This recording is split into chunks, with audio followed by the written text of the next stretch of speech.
आइए आज हम स्टडी करेंगे प्रोजेक्टाइल मोशन यानी प्रक्षेप गति। तो क्वेश्चन नंबर 25 देखते हैं। कह रहा है a projectile is fired from the surface of the earth with velocity of 5 metre per second and angle theta with the horizontal. तो कह रहा है एक प्रोजेक्टाइल है यानी प्रक्षेप है, वो फायर किया जाता है जैसे गोली, जैसे कारतूस फायर होती है, और पृथ्वी की सतह पर है। और किस वेग से वो फायर होता है? 5 मीटर पर सेकंड से। और पृथ्वी की सतह से क्षैतिज कोण कितना है? थीटा। कह रहा है another projectile fire from another planet with velocity of 3 metre per second at the same angle follow a trajectory with is identical with the trajectory of the projectile fire from the earth। कह रहा है एक दूसरा projectile है, वो जो है किसी दूसरे प्लैनेट यानी किसी दूसरे ग्रह पर 3 मीटर पर सेकंड के वेग से उसको फायर किया जाता है और उसी पाथ पर चलता है, उसी प्रकार से। आइडेंटिकल का मतलब सेम उसी तरह है जैसा कि पृथ्वी में जो फायर किया गया था वो। तो कह रहा है the value of the acceleration due to gravity on the planet is in metre per second square. तो कह रहा है कि जो त्वरण है उस प्लैनेट पर, मतलब गुरुत्वीय त्वरण है पृथ्वी के अलावा जो दूसरे ग्रह पर उसको प्रोजेक्ट किया गया था, प्रक्षेप किया गया था, तो उस पर गुरुत्वीय त्वरण क्या है? अगर पृथ्वी पर गुरुत्वीय त्वरण 9.8 मीटर पर सेकंड स्क्वायर है। तो फिर से क्वेश्चन समझ लेते हैं। क्वेश्चन में हमसे कह रहा है कि कोई एक प्रोजेक्टाइल है, उसको पृथ्वी पर 5 मीटर पर सेकंड के वेग से थीटा एंगल क्षैतिज से जो बनाता है उस पर प्रक्षेप किया गया। और कोई दूसरे ग्रह में एक प्रक्षेप था प्रोजेक्टाइल, उसको 3 मीटर पर सेकंड के वेग से प्रक्षेप किया गया दूसरे ग्रह पर। बाकी सारी चीजें आइडेंटिकल हैं, मतलब समान है। कोण भी और क्षैतिज से जो कोण है वो भी समान रहा होगा। सारी चीजें आइडेंटिकल है यानी समरूप है। और पृथ्वी पर गुरुत्वीय त्वरण 9.8 है, तो जो दूसरा ग्रह है उस पर गुरुत्वीय त्वरण क्या होगा हमसे पूछा जा रहा है। तो देखिए 25 नंबर क्वेश्चन देखते हैं। तो 25 नंबर क्वेश्चन में the equation of trajectory is, जो प्रक्षेप गति के जो इक्वेशन था, समीकरण था, वो क्या था जो एनसीईआरटी में लिखा है? वो था y = x tan theta minus gx² / 2u² cos² theta. ये हमारा फार्मूला है। अब यहाँ पर देखिए where theta is the angle of projection, जो थीटा है ये हमारा किस कोण पर प्रक्षेप को फेंका गया वो कोण है। And u is the velocity in which projectile is projected, और u जो है हमारा वेग है जिस वेग से प्रोजेक्टाइल को प्रक्षेप किया गया। For equal trajectories and for same angle of projection. अब देखिए पृथ्वी पर और दूसरे ग्रह में सेम कोण पर मतलब प्रक्षेप किया जा रहा है, मतलब जो प्रक्षेप गति पृथ्वी पर हो रही है उसका जो कोण है क्षैतिज से और वेग है, कोण है जो क्षैतिज से वो, और जो दूसरे ग्रह पर कोण है क्षैतिज से वो सेम है। तो कह रहा है अगर ऐसा कंडीशन बनेगी तो for equal trajectories and for same angle of projection, अगर इक्वल ट्रेजेक्टरी है मतलब आइडेंटिकल है और अगर उनका कोण समान है तो g/u² कांस्टेंट होता है। तो g/u² हमारा कांस्टेंट होगा अगर कोण और एंगल कांस्टेंट है तो। अब देखिए ऐसा क्यों कह रहा है कि g/u² कांस्टेंट होगा? तो इसे समझ लीजिए ये देखिए x है, ये मतलब क्षैतिज दूरी है। वो क्वेश्चन में खुद ही कह रहा है कि क्षैतिज जो वो है कोण है, वो क्षैतिज से जो कोण है वो समान है। तो क्षैतिज दूरी है, ऊर्ध्वाधर दूरी है। तो अब देखिए cos थीटा, जब थीटा कांस्टेंट है तो ये भी कांस्टेंट होगा, जी हमारा कांस्टेंट होगा, तो g/u² भी कांस्टेंट होगा। तो कुल मिला करके इतना समझ लीजिए कि अगर किसी ट्रैजेक्टरी में एंगल सेम है तो उसमें जो है g/u² कांस्टेंट होता है। तो इसको अंडरलाइन कर लीजिए।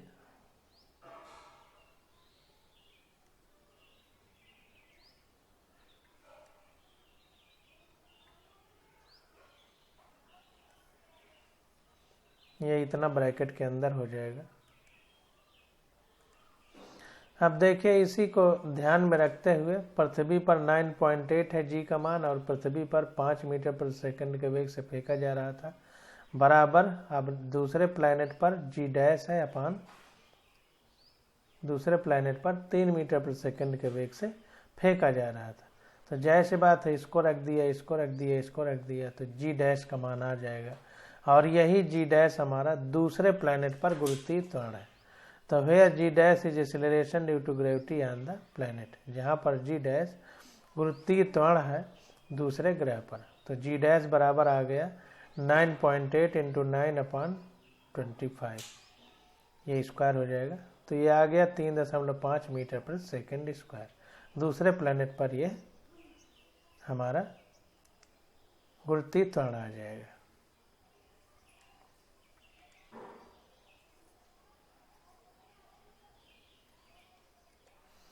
अब यहाँ पर देखें, जब थीटा कांस्टेंट हो जाएगा, थीटा कांस्टेंट हो जाएगा तो ये पूरा कांस्टेंट होगा। कोई भी कोण होगा तो कोण कांस्टेंट हो जाएगा, क्योंकि एक ही कोण पर दोनों फेंके जा रहे हैं। तो केवल इसमें जो है x और y, ये तो एक्सिस के लिए है, जो एक्सिस है, तो g बदलेगा और u बदलेगा। u अलग अलग है अलग प्लैनेट के लिए, और g भी अलग अलग होगा, इसीलिए g/u² किया गया है। बाकी चीज़ें कांस्टेंट हो जाएंगी, तो इसीलिए g/u² बराबर कांस्टेंट कहा गया। अब अगला क्वेश्चन देखते हैं। कह रहा है the velocity of a projectile at the initial point A is 3i + 3j metre प्रति सेकंड। तो ये जो इनिशियल पॉइंट है, यहाँ पर जो ट्रेजेक्टरी है, मतलब ये प्रक्षेप पाथ है, गति है, तो यहाँ पर प्रक्षेप का वेग क्या है, ए पॉइंट पर 3i है + 3j। आई कैप का मतलब x एक्सिस के लिए i लिखा जाता है, y एक्सिस के लिए j, मतलब x एक्सिस पे जो घटक है वेग का वो 2i कैप है, और y एक्सिस पे घटक जो है वेग का वो 3j कैप है। कह रहा है इट्स वेलोसिटी इन मीटर प्रति second at point B is. अब कह रहा है इस बी पॉइंट पर इसका वेग मीटर प्रति सेकंड में कितना होगा, बी पॉइंट पर। तो यहाँ पर देखिए वस्तु ऊपर की ओर जाएगी, जब यहाँ से फेंका जाएगा तो ऊपर की ओर जाएगी, तो तीर ऊपर लगा है। अब बी पॉइंट पर तो ये जो है, ये जो स्पर्श रेखा होगी, तो देखिए तीर नीचे की ओर लगा दिया गया, तो इसको ध्यान देना है।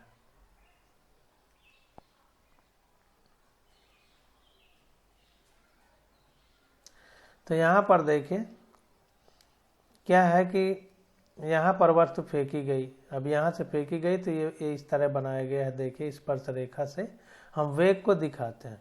ये x एक्सिस है, ये y एक्सिस है, ये पॉइंट A है, ये पॉइंट B है। तो अब जब दो घटक बना देंगे 2i कैप और j कैप, i और j में, तो ये देखिए x एक्सिस के लिए 2i कैप हो जाएगा और y एक्सिस के लिए 3j कैप हो जाएगा, जैसा हमने बताया था। x एक्सिस में i कैप लिखते हैं, y एक्सिस में j कैप लिखते हैं। अब जब ये वस्तु यहाँ पर आ जाएगी तो ये जो x एक्सिस वाला है, तो x एक्सिस वाला तो घटक बदलता ही नहीं, तो यहाँ पर भी 2i कैप है, तो यहाँ पर भी 2i कैप होगा। तो देखिए 2i कैप लिख दिया। केवल यहाँ पर अगर ये पॉइंट है तो दो घटक किए जाए तो एक इधर को जाएगा, एक इधर को जाएगा, लेकिन यहाँ पर क्योंकि वस्तु नीचे की ओर जा रही है, यहाँ ऊपर की ओर जा रही थी, तो ये y घटक ऊपर की ओर था, यहाँ पर वस्तु नीचे की ओर जा रही है तो y घटक नीचे की ओर हो जाएगा। तो x तो हमारा 2i कैप ही रहेगा, y जो प्लस 3j कैप था वो माइनस हो जाएगा। तो देखिए at point B x component of velocity remains unchanged. तो ये बी पॉइंट पर जो x कंपोनेंट है, x घटक है वेलोसिटी का यानी वेग का, वो नहीं बदलेगा। While y component reverse its direction, जबकि y वाला अपनी दिशा को बदल लेगा, क्योंकि यहाँ पर वस्तु ऊपर की ओर जा रही थी तो ये घटक ऐसे था y वाला, x वाला ऐसे था, और यहाँ पर x वाला तो ऐसे ही होगा लेकिन y वाला नीचे की ओर चला जाएगा क्योंकि वस्तु अब नीचे गिर रही। इसलिए the velocity of projectile at point B is क्या हो जाएगा 2i cap minus 3j cap metre per second. तो बी पॉइंट पर अब प्रोजेक्टाइल का जो वेग है वो 2i cap minus 3j cap हो जाएगा। तो ए वाला ऑप्शन सही हो जाएगा। पहले क्या था प्लस में, अब ये नीचे को वेग हो गया y वाला, तो y वाले को माइनस कर देंगे।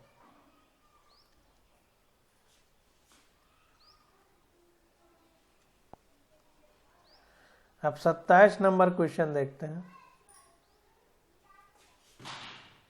कह रहा है the horizontal angle and the maximum height of a projectile are equal.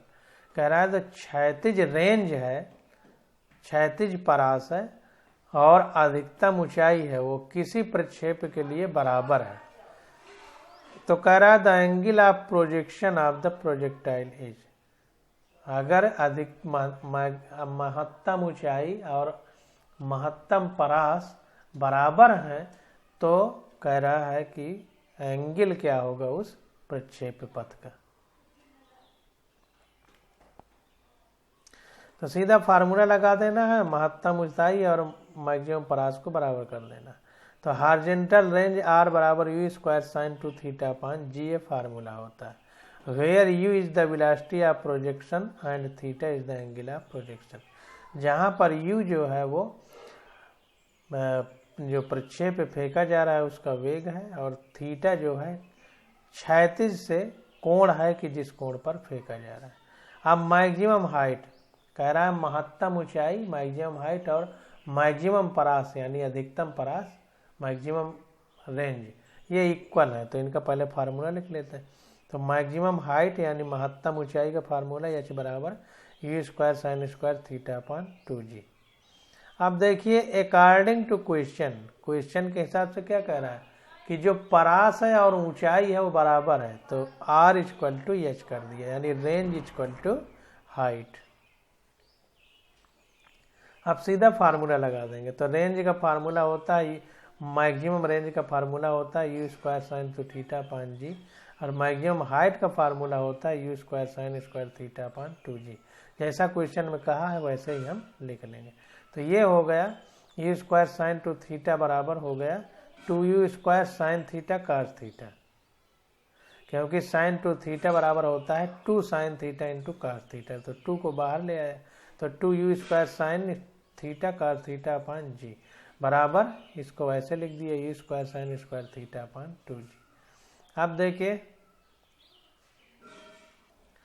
यहाँ पर देखिए u स्क्वायर से u स्क्वायर कट जाएगा, g से g कट जाएगा, और साइन थीटा से एक साइन थीटा कट जाएगा, एक बचेगा। तो ये साइन थीटा इधर बचेगा, ये इधर आ जाएगा तो टैन थीटा हो जाएगा, और ये 2 इधर चला जाएगा तो 4 हो जाएगा। तो टैन थीटा बराबर 4 आ गया, या थीटा बराबर टैन इनवर्स 4। यही हमारा आंसर हो जाएगा। अब क्वेश्चन नंबर 28 देखते हैं। कह रहा है a missile is fired for maximum range with an initial velocity of 20 metre per second. कह रहा है कि मिसाइल है उसको फायर किया जाता है और वो मैक्सिमम रेंज तक यानी अधिकतम परास तय करती है। तो अधिकतम परास के लिए जाहिर सी बात है कि किसी वस्तु को क्षैतिज अधिकतम दूरी तक फेंकने के लिए कोण कितना रखा जाता है, 45 डिग्री रखा जाता है। तो मैक्सिमम परास यानी अधिकतम जो रेंज है वो 20 मीटर पर सेकेंड है, और गुरुत्वीय त्वरण 10 मीटर पर सेकेंड स्क्वायर है। तो कह रहा है the range of the missile is, तो मिसाइल की रेंज क्या होगी। तो देखिए अधिकतम परास के लिए थीटा हमारा 45 डिग्री हो जाएगा, वेग हमको दे दिया है 20 मीटर पर सेकेंड, जी पता है 10 मीटर पर सेकंड स्क्वायर, तो सीधा फार्मूला लगा देंगे। तो देखिए u दे दिया है 20 मीटर पर सेकंड, जी दे दिया है 10 metre per second square. For maximum range, अधिकतम परास के लिए एंगल ऑफ प्रोजेक्शन कितना होना चाहिए, 45 डिग्री। अगर किसी वस्तु को 45 डिग्री पर कोण पर फेंका जाता है, एनसीईआरटी में हम लोग पढ़ चुके हैं, तो अधिकतम दूरी तय करता है। तो मैक्सिमम परास के लिए थीटा बराबर 45 डिग्री हो जाएगा। अब वही सीधा फार्मूला लगा देना है। तो आर मैक्स बराबर you square sine two theta, तो थीटा 45 है तो 2 थीटा 90 डिग्री हो जाएगा। तो 90 डिग्री अपान जी, तो ये हो जाएगा यू स्क्वायर अपान जी, क्योंकि रेंज का फार्मूला होता है u square sine two theta upon g. तो मैक्सिमम रेंज के लिए थीटा 45 डिग्री रखेंगे तो ये आ जाएगा। अब देखिए साइन 90 का मान 1 होता है, तो बचेगा हमारा यू स्क्वायर अपान जी। तो यू स्क्वायर हमको दे दिया है 20 मीटर पर सेकंड का स्क्वायर हो जाएगा अपान जी हमारा 10 मीटर पर सेकंड स्क्वायर है, तो आ गया 40 मीटर। तो मैक्सिमम परास कितना हो जाएगा, 40 मीटर। अब 29 नंबर क्वेश्चन देखते हैं। कह रहा है projectile is fired eight an angle of 45 degree with the horizontal. कह रहा है एक प्रक्षेप्य है, उसको 45 डिग्री के कोण पर क्षैतिज से फेंका जाता है, क्षैतिज से 45 डिग्री के कोण पर। Elevation angle of the projectile at its highest point are seen from the point of projection is, हाँ ये हमसे पूछ रहा है। तो कह रहा है कि जो एलिवेशन एंगल होगा, मतलब जिस एंगल से वो वस्तु ऊपर उठ रही है, तो वो हाईएस्ट पॉइंट यानी सबसे ऊंचाई पर जब पहुंच जाएगा, एकदम हाईएस्ट पॉइंट पर, तब क्या होगा। फिर से क्वेश्चन पढ़ते हैं। कह रहा है projectile is fired eight an angle of 45 degree with the horizontal. एक प्रक्षेप को क्षैतिज से 45 डिग्री के कोण पर फेंका जा रहा है, और कह रहा है elevation angle of the projectile at its highest point. सबसे उच्च बिंदु पर इसका एलिवेशन एंगल यानी उन्नयन कोण एक तरह से क्या होगा, as seen from the point of projection. अगर उसको जहां से फेंका गया है उस पॉइंट पर खड़े होकर के देखा जाए तो वो कोण कितना होगा। तो देखिए हम लोग फिगर बना लेंगे। तो यहाँ पर देखिए फिगर बना लिया, तो ये x हो गया, ये y एक्सिस हो गई। तो यहाँ पर O बिंदु है, मोड़ बिंदु, यहाँ से किसी वस्तु को फेंका जा रहा है। तो ये देखिए फेंक दिया u वेग से। अब ये ऐसे होते होते होते यहाँ पर गिरेगी। अब सबसे अधिक उच्च बिंदु ये होगा, सबसे अधिक ऊंचाई।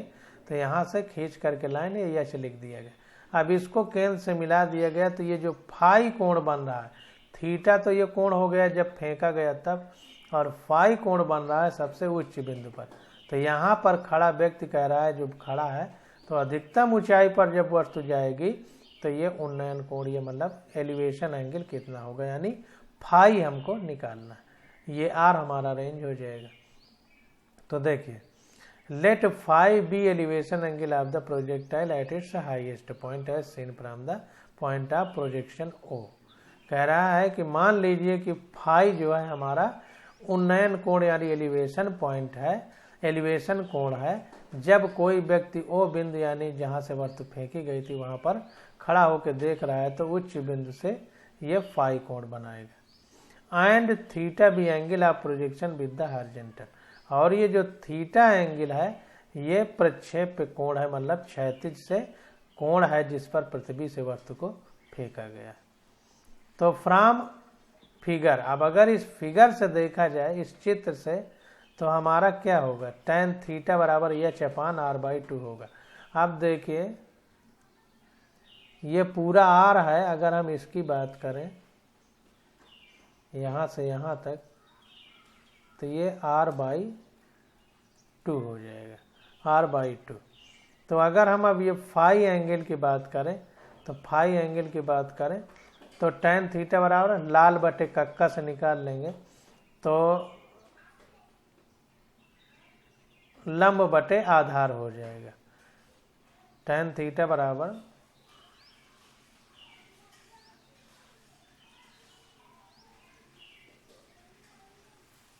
लंब बटे आधार हो जाएगा। तो लंब हमारा ये कोण अगर फाई है, तो सामने वाली भुजा लंब होती है और जो कोण से सटी हुई भुजा होती है छोटी वाली वो आधार होती है और बड़ी वाली कर्ण होती है।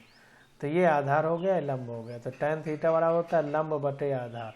तो लंब हमारा h हो गया और आधार यहाँ तक है, ये कोण तो यहीं तक लिया जाएगा, तो r/2 हो जाएगा, यानी आधा होगा। तो r/2 लिख दिया। In case of projectile motion, अगर प्रक्षेप पथ की बात करें तो मैक्सिमम हाइट का फार्मूला होता है h बराबर u square sine square theta upon 2g, और हॉरिजॉन्टल रेंज जो क्षैतिज परास होता है उसका फार्मूला होता है r बराबर u square sine 2 theta upon g। अब substituting these value of h and r in one we get. अब ये h और r की वैल्यू अगर हम इस फार्मूले पर रख दें जो हमने निकाला है tan थीटा बराबर h अपान r/2, तो क्या होगा। तो यहाँ पर रख दिया tan थीटा बराबर h की वैल्यू हमको पता है ये है, तो ये square sine square theta upon 2g अपान r की वैल्यू ये है u square sine 2 theta upon g। तो बराबर आ गया, ये पूरा कट जाएगा, u square upon 2g u square upon 2g, तो sine square theta upon sine 2 theta हो जाएगा। तो sine square theta upon sine 2 theta बराबर साइन स्क्वायर थीटा अपान, अब साइन 2 थीटा बराबर होता है 2 sine theta into cos theta. ये फार्मूला होता है कि साइन 2 थीटा बराबर 2 sine theta into cos theta होता है। तो साइन स्क्वायर थीटा से कटेगा तो एक साइन थीटा बचेगा, नीचे एक कास थीटा, तो 1/2 ये बना रहेगा, tan थीटा हो जाएगा। अब हियर थीटा बराबर 45 डिग्री, 45 डिग्री के कोण पर फेंका गया था, ये क्वेश्चन में हमको बताया जा चुका है। तो 45 डिग्री के कोण पर फेंका गया तो tan थीटा बराबर 1/2 होगा, ये tan फाई बराबर हाफ tan थीटा, तो tan फाई बराबर हाफ tan थीटा की जगह 45 डिग्री रख देंगे। tan 45 का मान 1 होता है, तो tan फाई बराबर 1/2 आ गया। तो इसलिए फाई बराबर tan इनवर्स 1/2 आ जाएगा, यही हमारा आंसर हो जाएगा।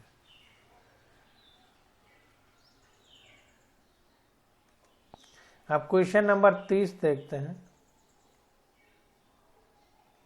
कह रहा है the speed of a projectile at its maximum height is half of its initial speed. कह रहा है कि जब प्रोजेक्टाइल है जब अपनी अधिकतम ऊंचाई पर जाता है तो उसकी जो स्पीड है वो प्रारंभिक स्पीड से आधी रह जाती है। तो कह रहा है the angle of projection is, तो फेंके जाने का कोण कितना है। सब फार्मूले पर सीधा सीधा क्वेश्चन निकलना है, केवल फार्मूला लगा देना है और आंसर आ जाएगा। अब देखिए यहाँ पर हमने जो है फिगर बना दिया, फिगर ये x एक्सिस हो गया, ये y एक्सिस हो गया। प्रारंभिक वेग u से फेंका गया थीटा कोण पर, तो ये ऐसे जाता जाता ऐसे ये कोई पत्थर है मान लीजिए यहाँ पर गिर गया। अब ये ऊंचाई h हो गई। अब देखें यहाँ पर u वेग से फेंका गया तो u के दो घटक बना दें, तो ये थीटा एंगल है, तो थीटा के पास वाला कास होता है, सामने वाला साइन। 50 बार इस बात को बता चुके हैं। तो यहाँ पर देखिए u cos थीटा लिख दिया गया, इधर u sin थीटा लिख दिया गया। अब जब वस्तु अधिकतम ऊंचाई पर पहुंच जाएगी तो अधिकतम ऊंचाई से अब ऊपर की ओर नहीं जाएगी, यानी ये ऊपर वाला घटक नहीं होगा। तो यहाँ पर देखिए केवल वस्तु आगे की ओर जाएगी, आगे का मतलब आगे और नीचे, ऊपर नहीं जाएगी। तो इसलिए ऊपर वाला घटक खत्म हो गया, केवल क्षैतिज घटक u cos थीटा बचा। और u cos थीटा कभी बदलता नहीं, इसलिए v = u cos थीटा लिखा, u = भी u cos थीटा होगा। तो अब देखते हैं, let v is the velocity of a projectile at maximum height h। मान लीजिए कि सबसे अधिकतम ऊंचाई पर वस्तु का वेग v है, तो v बराबर u cos थीटा हो जाएगा, जैसा घटक से हमको पता चला अकॉर्डिंग टू गिवन प्रॉब्लम। अब ये जो दिया गया है क्वेश्चन, तो उसके हिसाब से v = u/2, जो प्रारंभिक वेग है वो इसका जो है ये वाला प्रारंभिक का आधा है, इसलिए v बराबर u/2 कर दिया। क्वेश्चन में हमको दिया गया है कि अधिकतम ऊंचाई पर वेग प्रारंभिक वेग का आधा होता है, तो इसलिए v बराबर u/2 कर दिया। इसलिए u/2 बराबर v बराबर u cos थीटा है, तो v बराबर u/2 है, तो u की जगह u cos थीटा रख देंगे। तो ये हमारा आ गया यू कार थीटा, क्योंकि अंतिम वेग हमारा यू कार थीटा, तो v की जगह यू कार थीटा रख दिया और u बाई टी 2 है। तो ये कास थीटा बराबर आ गया 1/2। अब कास थीटा में 1/2 का मतलब होता है 60 डिग्री, तो थीटा बराबर 60 डिग्री एंगल आ गया। यही हमारा आंसर हो जाएगा। हाँ, 32 नंबर क्वेश्चन देखते हैं। कह रहा है particle of mass m is projected with velocity v making an angle of 45 degree with the horizontal. कह रहा है एक कोई कण है जिसका द्रव्यमान m है, उसको क्षैतिज से v वेग से फेंक दिया जाता है और कोण कितना है क्षैतिज से 45 डिग्री। कह रहा है when the particle lands on the level ground the magnitude of the change in the momentum will be. कह रहा है जब वस्तु पृथ्वी के लेवल पर गिरेगी, ऊपर जाएगी फिर गिरेगी प्रक्षेप पथ से जाते हुए, तो कह रहा है कि मोमेंटम में चेंज कितना होगा, संवेग में परिवर्तन कितना होगा, ये पूछ रहा है। फिर से पढ़िए। कह रहा है एक कण है उस जिसका द्रव्यमान m है, उसको क्षैतिज से 45 डिग्री के कोण पर v वेग से फेंक दिया जाता है प्रक्षेप पथ की तरह। कह रहा है जब वो वस्तु पृथ्वी पर टकराएगी, लैंड ऑन द ग्राउंड, जब पृथ्वी पर टकराने की होगी तो उस समय उसके संवेग में परिवर्तन कितना होगा। चेंज इन मोमेंटम का मतलब संवेग में परिवर्तन। तो इसको देखते हैं। तो ये देखिए, मान लीजिए कोई वस्तु है, उसको थीटा कोण पर फेंक दिया गया, तो ये x एक्सिस है, ये y एक्सिस है। तो पहले जो है अगर ये u वेग से फेंका गया, u वेग से, तो एक घटक ये x एक्सिस में हो जाएगा, एक घटक y एक्सिस में हो जाएगा। लेकिन जब वो पृथ्वी से टकराएगा तो x एक्सिस वाला घटक वैसे रहेगा, y एक्सिस वाला नीचे को हो जाएगा।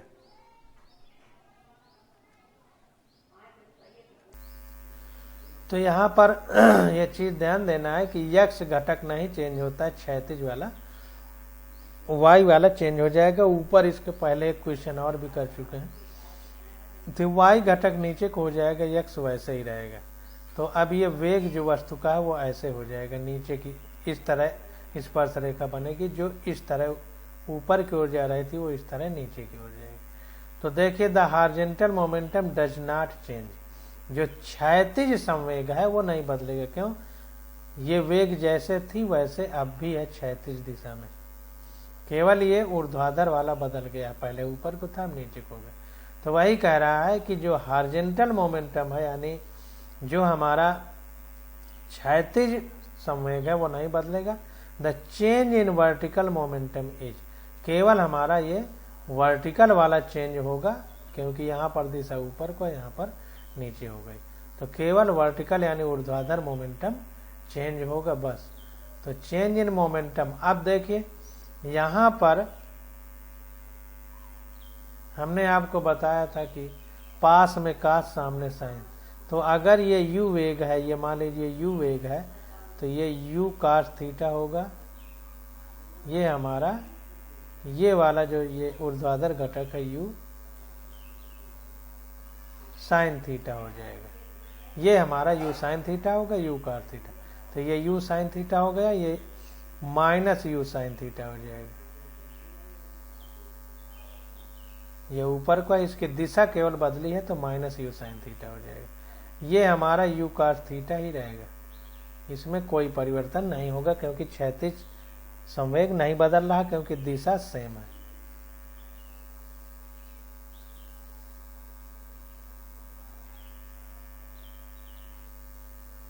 तो यहाँ पर देखिए mv साइन थीटा माइनस, अब बाद वाला संवेग माइनस में हो गया तो माइनस mv साइन थीटा। संवेग बराबर द्रव्यमान गुणे वेग होता है, तो जैसे v साइन थीटा लिखा था वैसे संवेग के लिए mv साइन थीटा लिखिए। तो mv sine theta minus minus mv sine theta, क्योंकि अंतिम वाला जो है वो घटाया गया है, मतलब उसकी दिशा बदली है। तो वेग की दिशा माइनस v साइन थीटा थी, तो ये माइनस साइन लग गया।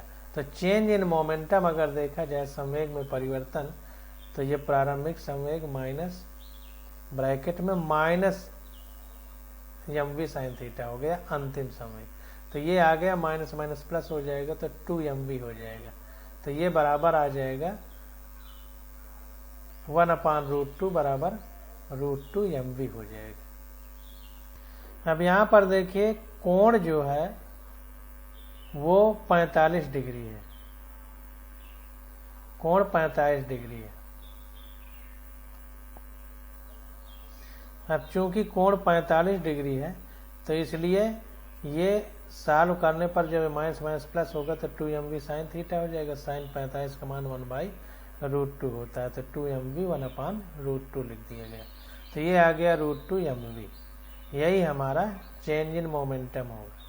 तो इसको ध्यान देना है कि कैसे ये माइनस हो जा रहा है, तो किस प्रकार से इसको हमें लिखना है।